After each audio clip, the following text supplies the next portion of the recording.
Dugaan praktek suap dan pemerasan di lingkungan Kementerian Pertanian tengah diusut KPK. KPK menggeledah rumah dinas Menteri Pertanian Syahrul Yassin Limpo di kawasan Kebayoran Baru, Jakarta Selatan. Dari penggeledahan, KPK menyita sejumlah barang bukti di antaranya uang puluhan miliar rupiah, dokumen catatan keuangan, dan pembelian aset serta dokumen lain yang berkaitan dengan perkara. Kasus ini pun menjadi sorotan. Ketua Umum PKB Muhammad Iskandar yang satu koalisi dengan Nasdem, partai asal Syahrul Yassin Limpo, menyebut kasus dugaan korupsi yang menyeret Menteri Pertanian adalah kasus hukum biasa yang diselidiki KPK. Prinsip keadilan hukum harus diterapkan dalam pengusutan kasus ini dan lembaga hukum juga harus bisa bekerja untuk mengungkap perkara ini. Belum bisa disimpulkan, Wang, ini proses hukum biasa. Saya kira prinsip utama yang harus ditegakkan adalah kedaulatan hukum, persamaan derajat dan kesamaan hak di depan hukum. Jadi silahkan lembaga hukum, KPK, polisi, jaksa bergerak, menindak sesuai dengan kaidah hukum. Selain kasus korupsi, dugaan adanya upaya perintangan penyidikan yang dilakukan saat KPK menggeledah kantor Kementerian Pertanian juga jadi sorotan. KPK menyebut ada upaya dari pihak lain untuk merusak dan menghilangkan dokumen yang diperlukan penyidik KPK saat menggeledah kantor Kementan. Dalam keterangan tertulis melalui pesan singkat kepada Kompas TV, Kepala Bagian Pemerintahan KPK Ali Fikri mengatakan, saat penggeledahan di Gedung Kementan RI di Jakarta Selatan, tim penyidik mendapati adanya dokumen tertentu yang dikondisikan dan juga akan dimusnahkan. Beberapa dokumen dimaksud diduga kuat adalah bukti adanya aliran uang yang diterima para pihak yang ditetapkan sebagai tersangka dalam perkara ini. KPK juga membantah adanya unsur politis dalam penyidikan kasus dugaan korupsi di Kementerian Pertanian.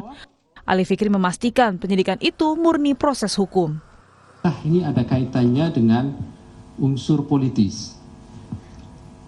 Kami juga berulang kali sampaikan pada masyarakat dan teman-teman semuanya bahwa kami sadar betul karena ini adalah menjelang tahun politik 2024, semua yang dikerjakan KPK pasti kemudian akan selalu dikaitkan dengan proses politik yang sedang berjalan.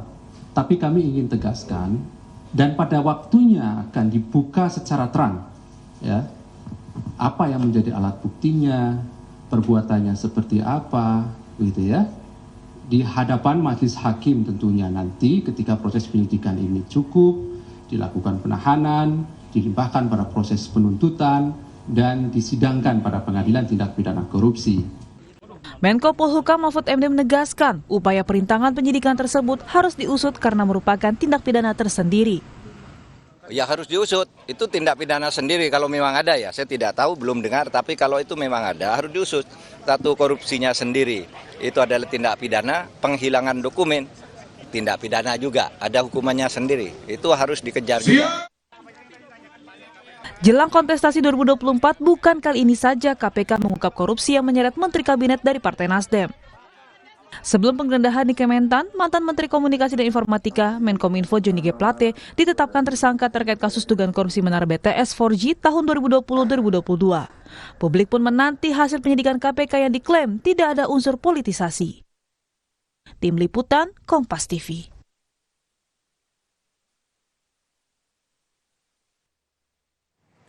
Saudara, tidak hanya mantan Menkominfo Johnny G. Plate yang juga sebelumnya menjabat sebagai Sekjen Partai Nasdem, saat ini sudah mantan kader Partai Nasdem Johnny G. Plate yang terseret kasus korupsi. Kali ini Menteri Pertanian Syahrul Yassin Limpo yang juga kader Partai Nasdem diduga terseret korupsi di lingkungan Kementerian Pertanian.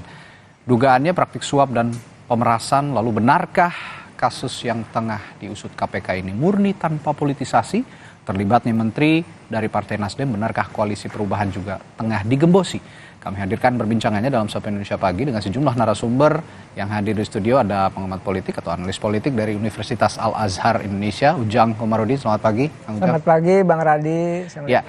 Dan secara daring ada juga juru bicara Partai Keadilan Sejahtera yang juga anggota Koalisi Perubahan, Pipin Sopian, dan juga peneliti Pukat UGM Zainur Rohman. Selamat pagi Bapak-bapak. Selamat pagi Mas Radi. Ya, saya ke Kang Pipin dulu deh kalau gitu, sebagai orang yang ada di internal Koalisi Perubahan yang juga di situ ada Partai Nasdem sebagai mitra koalisi ya Kang Pipin. Nah, gimana ngelihat tindakan dari Komisi Pemberantasan Korupsi yang kali ini kembali menyebut-nyebut atau menyidik salah satu kader Partai Nasdem yang juga mitra koalisi Anda? Ya tentu ya bahwa kami melihat dan persepsi publik yang terbentuk dengan proses hukum yang dialami oleh mitra kami dari Partai Nasdem, sebelumnya Pak Joni Plate, kemudian hari ini misalnya yang disasar adalah Pak Yassin Limpo. Tentu ini menunjukkan bahwa ada politik tebang pilih yang dilakukan oleh pihak tertentu, terutama rezim saya kira. Jadi dan kalau kita melihat hari ini ada rilis indikator politik ya, survei yang mengatakan bahwa tingkat kepercayaan publik terhadap KPK berbeda dengan dulu, bahwa tingkat kepercayaan kepada KPK itu tinggi. Ya. Tetapi saat ini saya kira ini menjadi evaluasi kita. Dan saya melihat ini sejak awal ya, bagaimana pertarungan dulu ya, revisi Undang-Undang KPK, kemudian pemilihan pimpinan KPK, selanjutnya misalnya terkait dengan 75 penyidik KPK yang tidak lolos seleksi wawasan kebangsaan. Ini rangkaian yang kita lihat ya, kalau misalnya hanya satu fase saja mungkin lain cerita, tetapi kalau kita lengkap melihat bagaimana rangkaian KPK berusaha untuk dalam tanda petik dikendalikan oleh pihak-pihak tertentu, saya rasanya melihat bahwa fenomena saat ini adalah fenomena dari kelanjutan, ya, bahwa ada upaya untuk menggunakan KPK untuk sebagai alat politik untuk menekan pihak-pihak lawan politik. Saya kira ini yang dirasakan publik, yang terlihat bahwa kenapa hanya kasus yang dialami oleh lawan politik atau berada di luar pemerintahan yang kemudian ini menjadi satu fenomena yang memperlihatkan hukum kita tidak adil bagi semua. Jadi saya kira kenapa seorang Harun Masihu sampai saat ini tidak ada tindak lanjutnya. Kenapa misalnya kasus IKTP yang menyangkut salah satu calon presiden yang diusung oleh partai lain ya, yang didukung oleh penguasa, tetapi kita tidak tahu kelanjutannya. Jadi bagi kami tentu persepsi publik melihat bahwa oh jadi begini ya caranya. Jadi kita melihat secara umum bahwa ada skenario untuk melakukan tebang pilih politik untuk kepentingan politik, dan ini untuk urusan pencapresan. Nah, bagi kami ya tentu saya dari PKS kemudian sebagai pengusung Pak Anies Baswedan, Koalisi Perubahan untuk Persatuan, inilah yang ke depan harus kita benahi. Kalau ditanya apa perubahan yang harus kita lakukan, ini perubahan di mana kita ingin penegak hukum, termasuk KPK, Polri, Kejaksaan Agung. Kita ingin nanti kalau Pak Anies memimpin, maka kita ingin mereka menjadi penegak hukum yang adil bagi semua, tidak tebang pilih, sebagaimana yang kita lihat saat ini. Oke, betul begitu, Kang Ujang, ada politisasi dalam kasus hukum? Ya, saya sudah lama ya, Bang Radi, konsisten menganalisa begitu Pak J. Plate itu disikat gitu. Bahasa saya disikat, bukan hanya dicari-cari, disikat. Ini Pak Syahrul Yassin Limpo juga disikat. Nah, dalam konteks itu saya melihat apakah ada politisasi, saya konsisten mengatakan iya gitu. Pertama, kasus ini yang saya lihat nih, sebenarnya ini satu paket kasus antara J. Plate dengan Menteri Pertanian, yaitu Syahrul Yassin Limpo, yaitu awalnya di Kejaksaan. Tetapi agar tidak terlihat politis gitu, jadi agar tidak terlihat politis, kalau di Kejaksaan semua politis nih, akhirnya dilemparlah ke KPK. KPK menangkap gitu. Nah, kalau kita dicari kesalahannya ya pasti ada. Kalau bukti ya kemungkinan juga ada. Pasti ada. Ya memang hukum seperti itu, harus cari-cari barang buktinya. Ya. Tapi dalam konteks itu saya melihat yang selalu saya katakan ke teman-teman media termasuk di Kompas TV, bahwa sejatinya ini adalah rangkaian daripada persoalan deklarasi terhadap Anies yang dilakukan oleh Nasdem ya di 3 Oktober ya kalau nggak salah ya, 2022 yang lalu. Artinya ketika Nasdem berhadapan-hadapan dengan pemerintah, tidak lagi menjadi satu keluarga di pemerintahan, maka harus menerima resiko itu. Resiko tanda petik dikerjai, resiko dicari-cari kesalahannya, bahkan bukan hanya 2 menteri, Bang Radi, 3 menteri sebenarnya yang sedang dicari-cari. Satu lagi Menteri KLH-nya juga sedang dicari-cari kesalahannya. Oleh karena itu, Kalau polanya seperti ini, maka ya mohon maaf penegakan hukumnya nggak bagus, nggak baik. Masa misalkan Pak Cak Imin begitu habis deklarasi hari berikutnya juga diperiksa. Oke. Nah, kemana aja selama ini KPK? Ya. Nah, saya melihat kalau ini terjadi kan begini, penegakan hukum dengan demokrasi ini paralel. Jadi kalau penegakan hukumnya kuat, adil, tidak tebang pilih, transparan, tidak memihak, maka demokrasi akan semakin kuat. Oke. Tetapi kalau misalkan penegakan hukumnya dimainkan, KPK-nya diintervensi, penegak hukum juga yang lain juga sama, maka ya demokrasinya tidak akan kuat, tidak akan sehat. Oke. Oleh karena itu ya demi bangsa Indonesia, penegakan hukum dijalankan, tetapi jangan dikait-kaitkan atau dipolitisasi. Ini yang berbahaya. Apalagi kita tahu bahwa ini sudah masuk tahun politik, dan masyarakat melihatnya ya berkesimpulan bahwa ini adalah permainan kekuasaan untuk bermain di wilayah hukum begitu. Haji, sekarang ini opini publik sudah terlanjur terbentuk begitu bahwa KPK ini dianggap sebagai alat politik penguasa untuk menggulingkan salah satu kubu begitu di Pilpres 2024. Nah, saya akan ke Bung Rohman juga, Bung Zainur Rohman. Jadi gimana untuk membuktikan supaya KPK ini bukan alat politik, meskipun KPK sudah mengatakan ini bukan politis karena proses penyelidikannya sudah panjang dari sebelum tahun politik. Tapi bagaimana membuktikan pernyataan ini kepada publik yang sudah terlanjur terbentuk opininya begitu, Bung Rohman? Ya, Bang Radi, proses hukum itu berbasis alat bukti. Ya mau tidak mau seperti itu. Jadi tidak berbasis opini, analisis, atau hipotesis. Jadi selama ada alat bukti, maka satu indikasi telah terjadinya tindak pidana itu harus diproses dengan penyidikan, dan kemudian dilakukan penuntutan. Kalau tadi disampaikan bahwa bagaimana cara untuk mengetahui ada atau tidaknya faktor non-hukum yang mempengaruhi satu proses hukum. Saya biasanya menggunakan beberapa indikator. Yang pertama adalah kalau tidak ada alat bukti tetapi di proses hukum sekadar untuk menersangkakan, kemudian menyandera. Nah, itu saya bisa katakan itu adalah satu politisasi. Atau yang kedua, dipilih timingnya.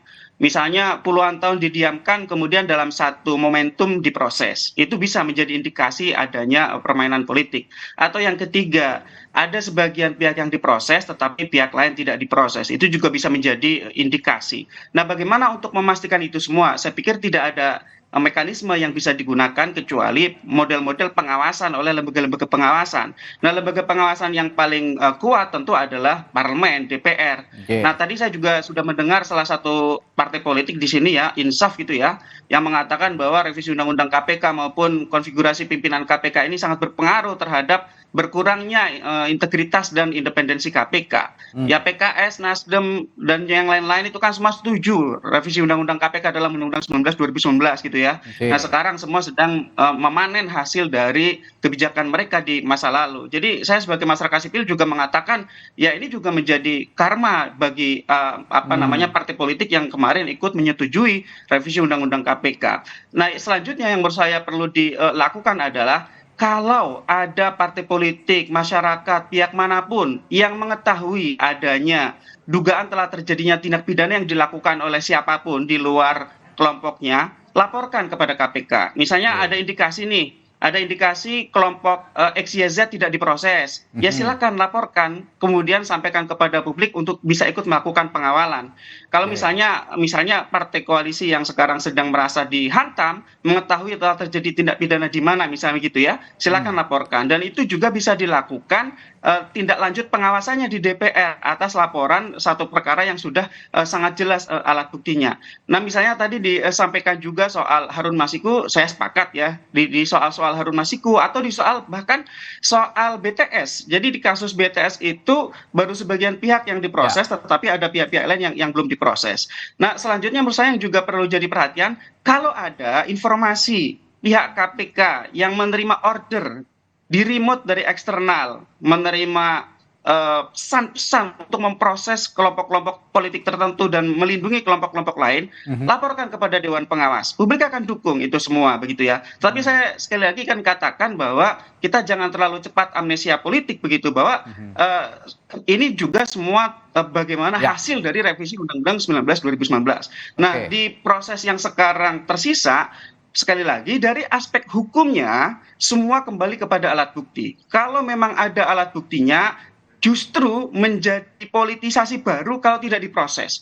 Saya tidak sepakat kalau ada yang mengatakan bahwa selama proses menjelang pemilu ini hentikan proses hukum untuk perkara tipikor. Itu diskriminasi, itu juga merupakan politisasi. Kalau ada alat bukti, Mas Radi, harus diproses. Kalau ada pihak lain yang belum diproses, silakan gunakan fungsi kontrol di DPR RI, Mas Radi. Oke, nah ini ke Kang Pipin lagi nih, menarik. Kata Bung Rohman tadi, ini karma politik juga dari teman-temannya Kang Pipin di DPR. Gimana nih Kang Pipin? Ya, kami memahami itu. Sejak awal memang kami menyadari bahwa ketika pembahasan revisi Undang-Undang KPK, kami menyetujui tetapi memberikan catatan keras tentang poin-poin yang disepakati waktu itu. Jadi kami memang sejak awal memang menyadari kemungkinan terjadi seperti ini. Dan kita sebetulnya berharap bahwa dengan adanya badan pengawas ya, lembaga pengawas yang mengawasi KPK ini bisa bekerja efektif. Tetapi kami sebenarnya memberikan catatan waktu itu bagaimana pemilihannya lembaga pengawas KPK ini ya, yang kecenderungannya kita melihat bahwa lebih banyak domain pemerintah di situ begitu.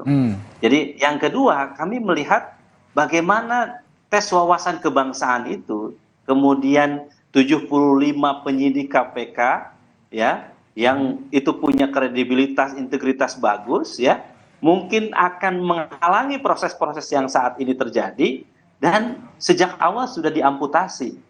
Jadi inilah, dan yang tidak wajarnya lagi, kemudian mereka direkrut ke kepolisian. Jadi memang aneh bin ajaib saya kira. Inilah yang kita rasakan bahwa kenapa indeks demokrasi kita semakin merosot, kemudian bagaimana persepsi publik tentang penegakan hukum kita rendah.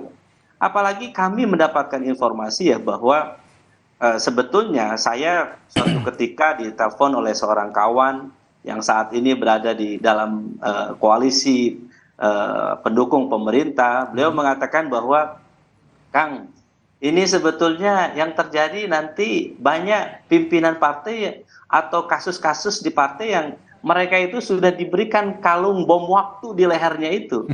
Sehingga sewaktu-waktu memang bisa diledakkan begitu. Saya waktu itu percaya tidak percaya mengatakan begitu. Tapi melihat gelegat yang terjadi kok, oh iya benar juga ya yang disampaikan ya. Nyata, sehingga gitu ya. Ini berpengaruh terhadap pilihan politik saat ini. Nah, jadi bagi kami ini luar biasa. Tiba-tiba Gus Muhaimin menjelang mau mendeklarasikan pada 2 September lalu, tiba-tiba ada panggilan dari KPK. Kemudian minggu depannya langsung dipanggil KPK. Ini luar biasa.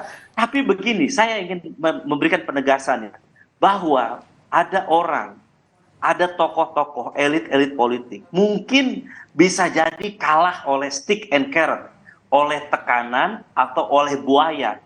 Tetapi ketahuilah bahwa ada elit-elit politik itu yang masih punya dignity. Bahwa mereka ketika dibuai, ketika ditekan gitu, mereka tetap ajak gitu untuk melakukan perubahan terhadap bangsa ini. Karena apa? Kesadaran bahwa kita harus berubah. Maka disitulah misi koalisi perubahan untuk persatuan ke depan. Tadi Kang Pipin, Kang Ujang mengatakan ini baik buruknya ada dampak ya terhadap proses politik yang terjadi saat ini.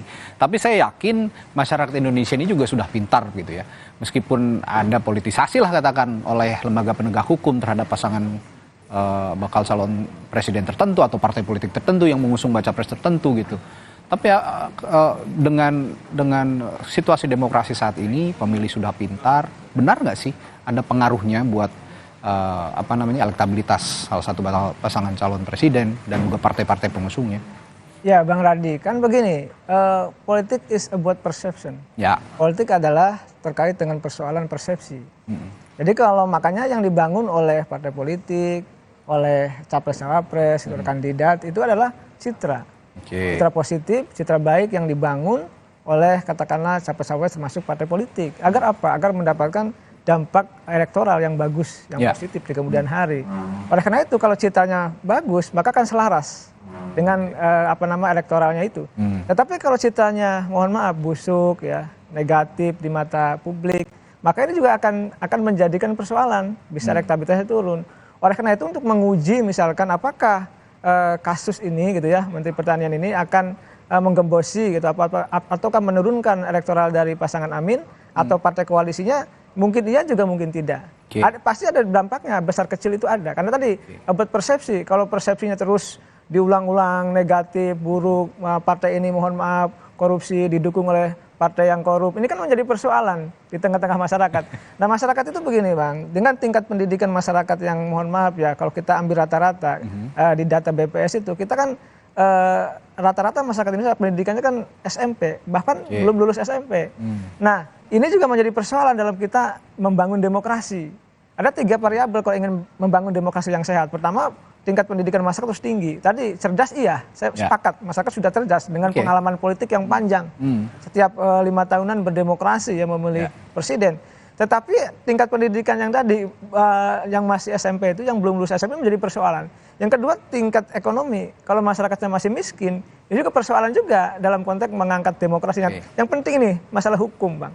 Tadi. Nah hukum ini yang paling penting dalam konteks menegakkan demokrasi. Kalau hukumnya tebang pilih, ya, lalu menghajar lawan, mengamankan kawan, nah ini akan membangun persepsi negatif di mata publik, termasuk akan merusak demokrasi. Oleh karena itu masyarakat yang sudah cerdas itu, nah kalau 3 indikator ini ya mohon maaf ya tidak kita penuhi, ya demokrasi juga akan kehilangan rohnya. Oleh karena itu saya melihat apakah ini berdampak terhadap elektoral, besar kecil akan berdampak. Nah makanya konsepnya hari ini adalah bagaimana kan menggembosi ya serangan atau kasus korupsi yang menerpa Menteri Pertanian itu besar kecil akan berpengaruh dan berdampak kepada Partai Nasdem maupun pasangan Amin. Jadi ini juga pekerjaan rumah yang cukup besar untuk Kang Pipin dan kawan-kawan ya, untuk bisa mengimbangi yang dibilang tadi besar kecil dampaknya ke proses politik yang terjadi sekarang ke elektoral. Nah ini juga akan saya tanyakan nanti ke Kang Pipin, tapi setelah jeda nanti tetaplah bersama kami di Sapa Indonesia Pagi. Dialog akan kami lanjutkan sesaat lagi.